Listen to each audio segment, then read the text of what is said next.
Sirens wailed while workers piled sandbags in front of hotels and police blared warnings to tourists to leave the world-famous Waikiki Beach as Hurricane Lane barreled north after dumping nearly 2 feet, 61 centimeters, of rain on Hawaii's mostly rural Big Island.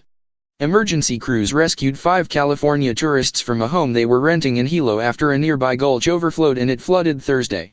Suzanne Dean Rice said a tiny waterfall and small stream flowed near the home when she first arrived with 4 of her friends from the Los Angeles area. But the stream turned into a torrent and the river rose rapidly over 24 hours. Hawaii County firefighters, who were in touch with the home's owner, decided to evacuate the group before the water rose further. They floated the 5 out on their backs, Dean Rice said. It was quite an experience because we weren't planning to have a hurricane during our vacation time, Dean Rice said. Hurricane Lane, whose center was still offshore, lashed the Big Island with more than 30 inches, 76 centimeters, of rain in about 24 hours. It had maximum sustained winds near 120 miles per hour, 193 kilometers per hour, making it a Category 3 hurricane. A wind gust of 67 miles per hour, 107 kilometers per hour, was recorded at Kohala Ranch on the northern side of the Big Island. Forecasters said the center of the storm will move close to or over parts of Hawaii's main islands late Friday, bringing dangerous surf of 20 feet, 6 meters. About 200 miles, 320 kilometers, north of Hilo, on the state's most populated island of Oahu, employees of the Sheraton Waikiki Resort filled sandbags to protect the oceanfront hotel from surging surf. Stores along Waikiki's glitzy Kalakaua Avenue stacked sandbags along the bottom of their glass windows to prepare for heavy rain and flash flooding. Police on loudspeakers told surfers and swimmers to get out of the water, saying the beach would be closed until further notice. The Marriott Resort Waikiki Beach in Honolulu designated a ballroom on the 3rd floor as a shelter for guests and began removing lounge chairs from around the pool and bar area. At the Hilton Hawaiian Village, guest Elizabeth Brinson said hotel staff left a notice that the rooms will still have water and phone service, and a backup generator would power 1 elevator per building in the event of a power outage.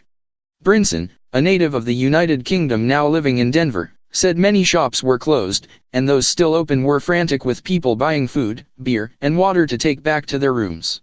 We knew it was coming, so I tried to just cram as much as I could into the last few days in anticipation so we could cross things off of our list, said Brinson, who is used to hurricanes after living in Florida. Lane was not projected to make a direct hit on the islands, but officials warned that even a lesser blow could do significant harm. Some areas could see up to 30 inches, about 80 centimeters, of rain. United Airlines canceled its Friday flights to and from Maui. The airline added 2 additional flights from Honolulu to San Francisco on Thursday to help transport people off the islands. Hawaiian Airlines canceled all Friday flights by its commuter carrier, Ohana by Hawaiian. Hawaii's biggest hotels are confident they can keep their guests safe as long as they stay inside, said Mufi Hanman, CEO of Hawaii Tourism and Lodging Association. The only concern is those that venture outside of the properties, that would like to hike on a day like this or who would like to still go into the ocean and see what it's like to take a swim or surf in these kind of waters, Hanman said. Honolulu shopping malls and office buildings closed early on Thursday and planned to shut their doors Friday. Shelters were open throughout the islands, with 350 people staying in them in Oahu. 8 agencies were also working to help Hawaii's sizable homeless population, many of whom live near beaches and streams that could flood. Because there's not enough shelter space statewide, Hawaii Emergency Management Agency Administrator Tom Travis urged people who were not in flood zones to stay home.